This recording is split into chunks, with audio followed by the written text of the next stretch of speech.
The only sign was a gate arm lifting for nobody, the kind of motion you notice only because your eyes have been parked on the same screens for too long. The arm rose, held for the programmed count, and settled back down like it had done its job. The problem was the inbound lane camera showed empty pavement under the pole lights. No headlights, no grille, no driver's silhouette leaning forward.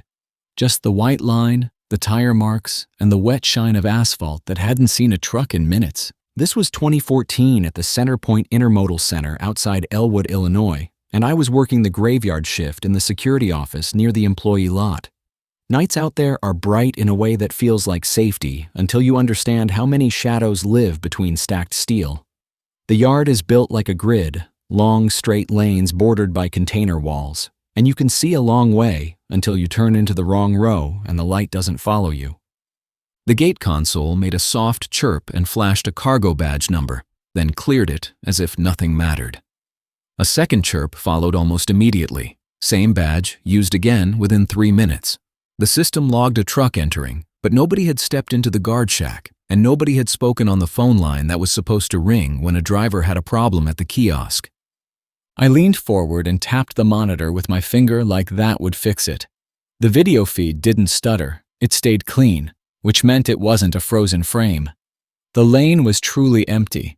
The badge number belonged to Trey Larkin, the swing shift guard who clocked out at 11 p.m. Trey was the kind of guy who always had a story about somebody trying to slip a trailer through the wrong lane, and he loved telling it like he'd saved the company from disaster. He should have been in his car headed home by now, probably stopping at the gas station for a coffee he didn't need. His badge should not have been opening anything. I had been telling myself for months that the place was safer than it felt. It was a massive operation with rules, cameras, lights, and paperwork for everything. There were access logs for gate entries, visitor logs for contractors, and a process for every question a driver could ask. It felt controlled in a dumb way, like the systems were a net that would catch anything bad before it reached you. That net had a lot of holes. Behind my desk, pinned under the glass where Denise liked to post notices nobody read, there were 2 missing person flyers. They'd been up for a couple of weeks, curling at the corners. 2 men, both truck drivers, both last seen inside the yard within the past month. One was Glenn Hatcher, the other was Omar Nunez. The photos were ordinary, the kind of faces you'd pass in a break room without remembering. Both men wore shirts with the same bright orange company logo, our company logo. Denise, our supervisor, had put them up for awareness after the sheriff's office asked for any information. I never liked that word. Awareness didn't bring anybody back. It just made you feel like you had done something by looking at a paper. I stared at the flyers longer than I meant to, then made myself look away. On nights, your mind tries to connect everything into a story because a story is something you can understand. Real life isn't shaped like that. Real life is a messy pile of unrelated details until the moment it isn't. I checked the time. It was 12:03 a.m. The other guard on nights was Marcos. He worked the far side of the yard, closer to the rail spur and the back fence, where the stacks were taller and the lanes ran tighter. Marcos wasn't a hero type, and he didn't talk like one. He was a former warehouse guy with a buzz cut and a steady stare, and he treated problems like they were boxes that needed to be moved from one place to another without dropping them. We didn't rely on radios because the yard ate signals. The metal stacks and reefer units and crane structures turned handhelds into toys. We checked in by phone twice an hour, and the phone lines usually held up better than anything wireless. Marcos had called earlier at 11:14 p.m. "You good?" he asked, like he always did. "Yeah," I told him. "You?" "Fence line looks fine. I got a car sitting by the south berm. No plates." "Inside the perimeter?" "Outside," he said. "Just watching." "Call it in." "I will if it moves," he said, and that was Marcos. He didn't waste calls, and he didn't borrow trouble. Now, I picked up the office phone and dialed his number. He answered on the second ring. "What's up?" "Gate console logged Trey's cargo badge," I said. "Twice. The inbound camera shows nothing. The booth camera is empty." There was a pause, not dramatic, just the kind of pause where you can hear someone switching from routine mode to problem mode. "You sure it's Trey's badge?" Marcos asked. "I'm looking at the ID," I said. "It's his number." "I'm heading that way," he said. Stay on the phone." "I'll meet you," I told him, and I didn't wait for him to argue. I grabbed my flashlight and the heavy ring of keys. I also grabbed the short pry bar we used for stuck locks and stubborn cabinet latches. We weren't supposed to carry it. It wasn't on the approved gear list, and Denise had told us more than once that anything that looked like a weapon would get us fired if an auditor ever saw it. I slipped it into my jacket anyway. That was my first rule I broke, and I still remember the feel of it, cold and dense in my pocket, because it made me admit something I didn't want to say out loud. The rules weren't built for whatever was happening. I walked fast across the employee lot and through the pedestrian gate. The air had that dry bite you get off steel, even in summer, because the yard never really warms up the way a neighborhood does. It's too open and too hard and too lit, and it holds on to the night. The guard shack at the inbound lane looked wrong from 20 yards away. The glass door stood half open, and the chair inside was pushed back like someone stood up in a hurry. Behind it, parked crooked with its front wheels turned too far, was Trey's patrol cart. The engine was still running. The headlights were on. The driver's door was open. No one was in it. I slowed down the way you slow down when you're about to look under something. I took in small details because small details were safer than the bigger picture. Trey's coffee cup sat in the holder. The lid was on, the cardboard sleeve still there. No steam, but the cup didn't look abandoned for hours.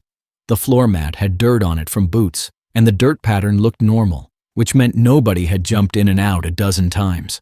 Marcos came in from the far lane walking hard, his flashlight low, not waving it around.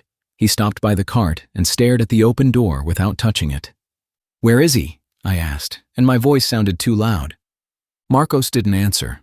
He stepped into the booth and looked around like he was reading a room the way you read a person's face. A desk drawer was open. The badge reader on the wall sat crooked, pulled away from its mount as if someone had yanked it. A thin strip of wire showed behind it, the kind of wire you weren't supposed to see. Marcos crouched and pointed at the floor near the baseboard. A smear, not a puddle, not a big dramatic stain, just a dragged line, dark against the pale tile, like something had been pulled across it. My mouth went dry. Marcos stood up and looked at me. "Call Denise, now." I pulled my phone out and dialed. Denise answered in a sleepy voice that sharpened the moment I said Trey's name. "Is he messing around?" she asked, and that told me she was still trying to keep it simple. "I don't think so," I said. "His cart is running, the booth is empty. His badge was used twice after he left. The badge reader looks ripped." Denise inhaled hard, like she hated how much this would turn into paperwork. "Stay at the gate," she said. "I'm calling the sheriff." Marcos scanned the stacked lanes behind us like he expected someone to step out and wave. Nobody did. The yard held its breath the way big spaces do at night, where even a small sound feels like it should echo. Then I noticed something that hit me worse than the smear. On the booth wall by the time clock, hanging from the hook where guards sometimes left their hats, was Trey's belt. His belt. It sounds small, but no man leaves his belt behind and goes home. You notice your pants falling before you notice your keys missing. The belt wasn't tossed on a chair. It was hung neatly like someone took the time to put it there, like it belonged. Marcos saw it too. He stepped into the little bathroom behind the booth, checked it fast, and came out shaking his head. "Somebody walked him out," Marcos said, "or dragged him." I tried not to picture Trey, heavy guy with a laugh like a cough, getting dragged anywhere, because once you picture it, your brain keeps showing you versions of it. Denise called back within minutes. "Will County Sheriff's Office is sending a deputy," she said. 8 to 10 minutes. "Tell them it might be a crime scene," Marcos said loud enough for her to hear through my phone. There was a hesitation on Denise's end, the kind where you can tell she's deciding whether to use certain words. "Okay," she said finally. "Do not chase anyone. Stay put. I'm on my way." That was the official line. Stay put. Let law enforcement handle it. Preserve evidence. Keep yourself safe. It was clean on paper, but the yard doesn't wait for paper. The gate console beeped again, this time with a different tone, an alarm, not an entry. The screen flashed a reefer power alert. One of the refrigerated containers had dropped power. A reefer unit losing power isn't a minor thing. Those containers carry food, medicine, and anything else that costs money every minute it warms up. The power pedestals aren't easy to trip by accident. and the alarm meant something had been unplugged or switched off in a lane deep in the stacks. Marcos leaned into the booth to read the container number. He said it out loud and wrote it on his palm with a pen, like he didn't trust the system to remember its own warning. "I'm going to that row," he said. "We're not supposed to leave the gate," I said, because I still wanted the rules to work. "We're not supposed to stand here either," he said, and he started walking. I followed, because I wasn't going to be the guy who stayed in the booth while the other guard walked into the dark. I told myself it was because I was responsible. The truth was simpler. I was scared, and being alone at the gate felt worse. We moved down a main lane, then cut between stacks. The lights didn't reach every space. They left blocks of hard shadow between rows where the brightness stopped like it hit a wall. You could stand 5 feet away in the wrong place and disappear. It wasn't the darkness that scared me. It was how many places a person could stand and watch without moving. Marcos raised his hand and stopped.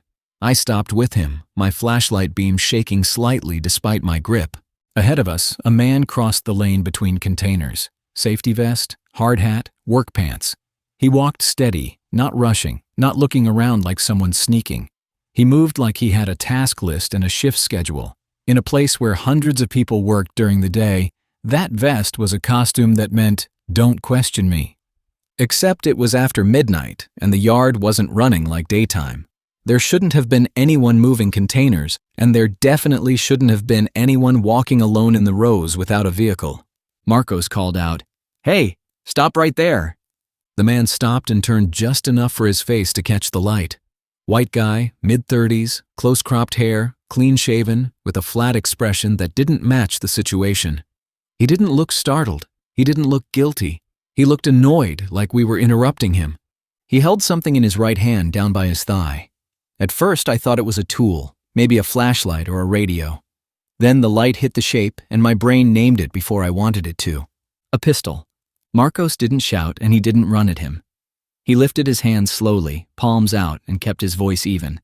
"Easy," he said. "Put it down." The man raised the pistol, not toward the sky, not waving it around. He aimed it straight at Marcos's chest, like he had done it before, and didn't see anything special about it. "Back up," the man said. His voice didn't shake. He sounded calm, practiced, like he was giving directions to someone who had asked.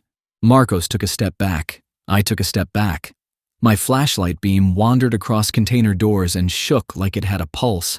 The man kept the pistol steady. "You two should have stayed in the office," he said. "You're not supposed to be here," Marcos replied, and he kept his eyes on the weapon, not on the man's face. The man gave a short smile that didn't reach his eyes. "I'm exactly where I'm supposed to be," he said. "You aren't." He motioned with the pistol. "Walk back. Slow." We backed up, and I could feel my heart trying to climb out of my throat. Marcos whispered without turning his head, "Phone, now." I slid my hand into my pocket and brought my phone up at waist level.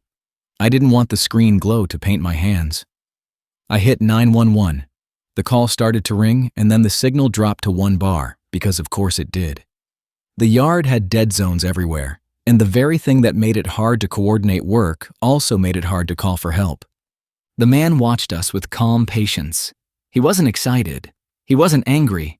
He looked focused, like we were a delay in a plan he intended to finish. We reached a wider lane near a line of power pedestals, the kind with thick cables and lockable boxes where reefers drew power. Marcos stopped. The man stopped too, keeping distance that gave him control. Marcos said, "You want money? Take it. Just leave." The man shook his head once. "No," he said. "You saw me."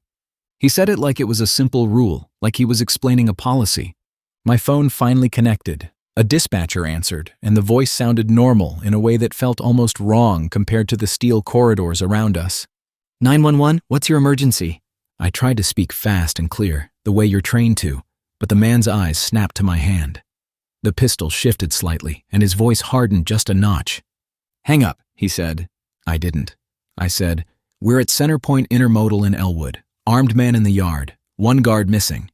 The dispatcher started to respond, and I heard the first word of, "Stay on the line," before the man stepped forward.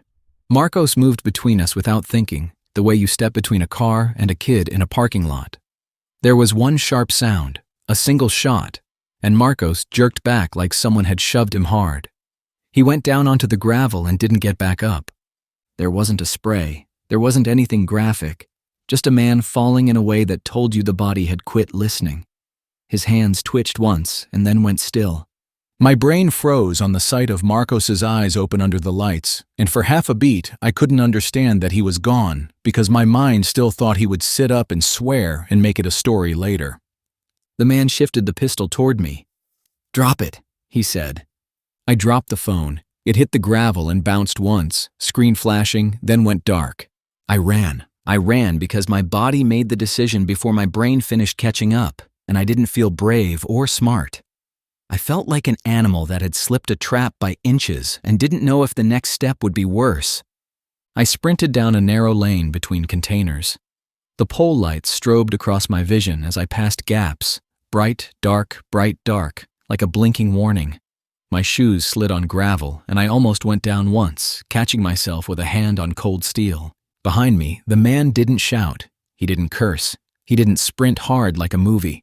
He let me burn energy, and that scared me more than footsteps gaining. I cut left at a cross lane, heading toward the office building lights, toward anything that looked like people and doors and safety. Then a yard truck rolled into view and stopped sideways, blocking the lane. No driver was visible through the windshield. The engine ran, the headlights pinned me in place and washed out the shadows behind them. The man in the safety vest stepped out from behind the truck as if he had been waiting there the whole time. He pointed the pistol at my chest, like this was the obvious next page. "Wrong way," he said. He waved the pistol toward a container door that stood open on my right. Inside. I looked at the open container, empty, dark, with the metal floor ridges running back into black like a throat. My legs went weak in a way I couldn't control. I shook my head once, small, instinctive. He took 2 steps closer. He didn't rush. He didn't need to. "Inside," he said again, calm and certain, "or you end up like your friend." I went inside. I hated myself for it, but the weapon stayed steady and my body chose survival over pride. The container smelled of cold metal and faint cardboard, like freight that had once been there but wasn't anymore. No chemicals, no rot, nothing dramatic. Just emptiness and the sound of my breathing bouncing off walls.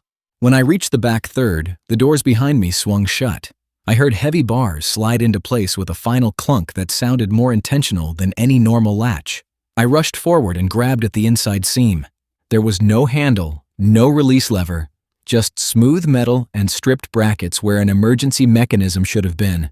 My lungs tightened so fast I thought I might throw up. This wasn't a normal freight box. Someone had modified it. Someone had planned it. The man's voice came through the crack as it sealed. "Wait," he said. "It'll be quick." Then the last sliver of light vanished. I pressed my palms against the doors and shoved until my shoulders hurt. Nothing moved. I felt along the seam with my fingertips, searching for any latch, any gap, any little mercy. There was nothing. I forced myself to stop moving because movement was panic, and panic would eat oxygen faster. I turned my flashlight off and stood still in the dark, listening to my own breathing and trying to slow it. The silence was heavy, but underneath it there was the faint hum of the yard outside, distant engines, the subtle vibration of equipment that never fully sleeps. I reached down and felt the pry bar in my pocket. My fingers shook around it. Second rule I broke, and at that moment, I didn't care about Denise's audits or the company handbook. If I got out alive, I could explain it or I could lose the job. A job didn't matter in there. I clicked the flashlight back on, keeping the beam tight and controlled so I didn't waste my own focus. The light swept the ceiling and caught a small vent near the top corner, a square opening with a metal cover held by bolts. It wasn't a full HVAC duct, just a cutout somebody had added. That's when the shape of it landed in my head. This container wasn't for cargo, it was for people. The missing flyers behind the desk, Glenn and Omar, the faces I'd stared at without wanting to connect. Trey's belt hung neatly on the hook, the badge number used twice with no truck. The calm man in the vest moving like he belonged. This wasn't random, and it wasn't just theft. My chest started to heave, fast and shallow, and I forced myself to stop again. I counted my breaths the way you count when you're trying not to spiral. In for 4, hold, out for 6. I needed my hands steady. I climbed onto the ridged floor near the front end and braced a foot against the wall for leverage. I reached up to the vent cover and set the pry bar against the edge. I pushed, slow and constant, not jerking. The metal flexed. I shifted the angle and pushed again until I heard a bolt squeal and loosen. One bolt came free, then another. I held the cover with my hand so it wouldn't drop and ring like a bell. I eased it down against my chest. Cold air rolled in through the opening. Thin, but real. I aimed my flashlight into the vent and saw it wasn't a duct that ran anywhere. It was a cutout through the container wall into the narrow space between stacked boxes, a gap that existed because containers aren't perfectly flush when they're lined up.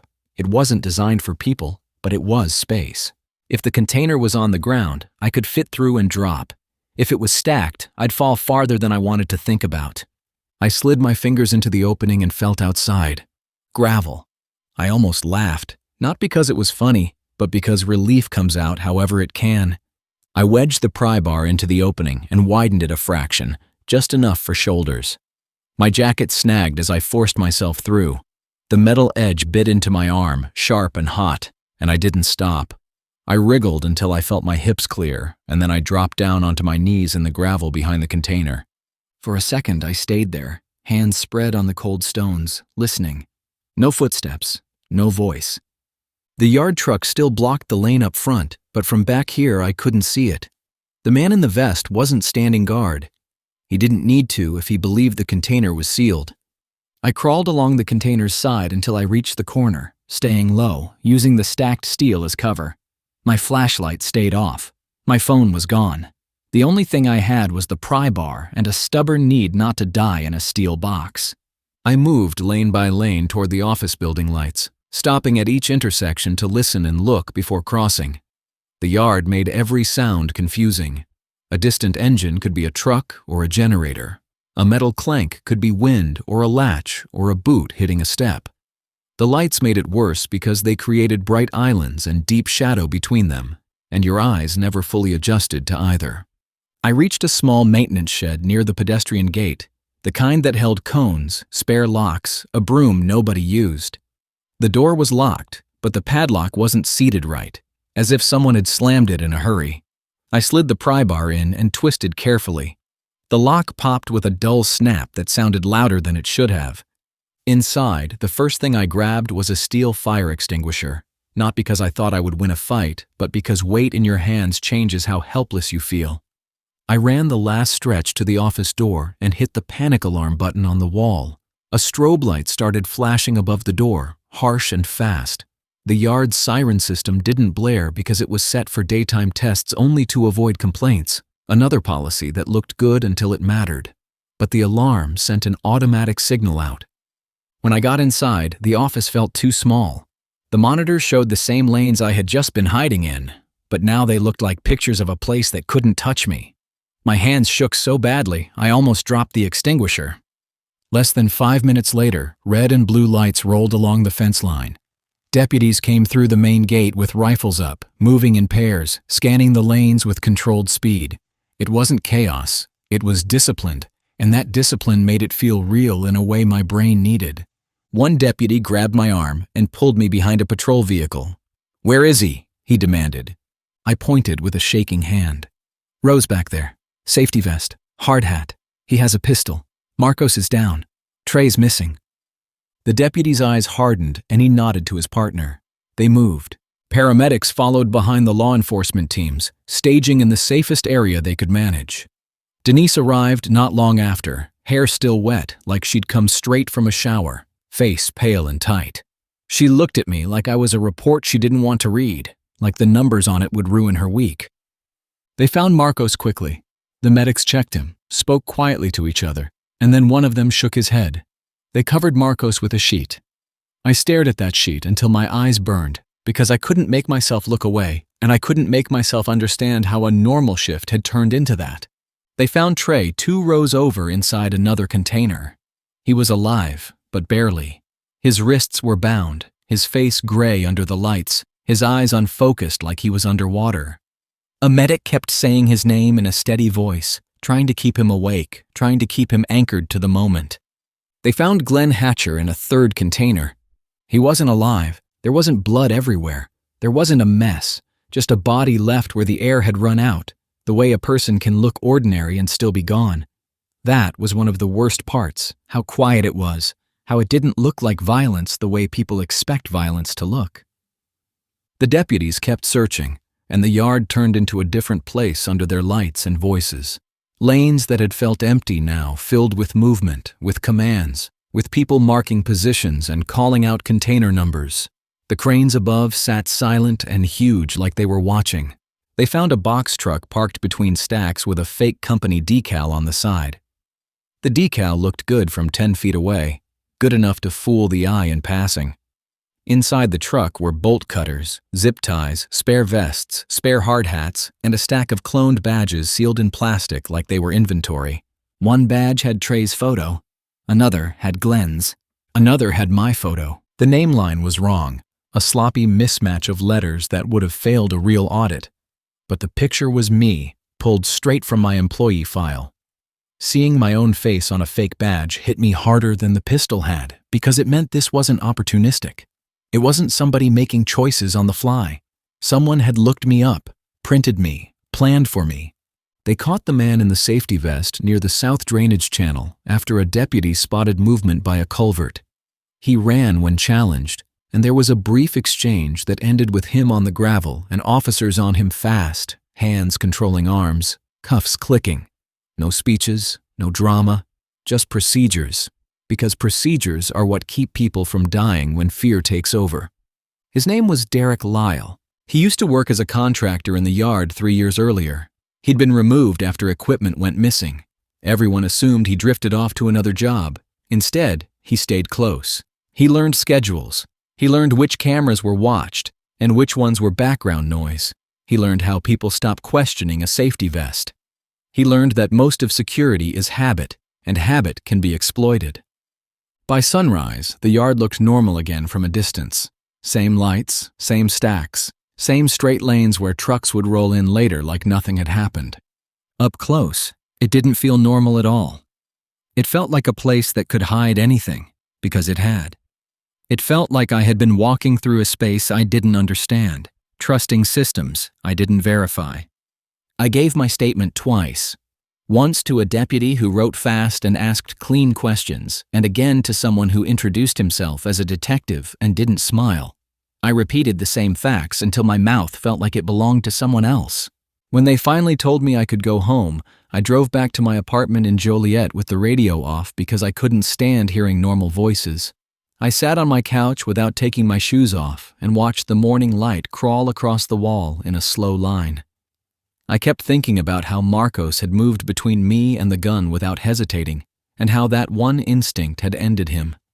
I kept thinking about Trey's belt hung neatly on the hook, because neatness in the middle of violence is what your brain can't forgive.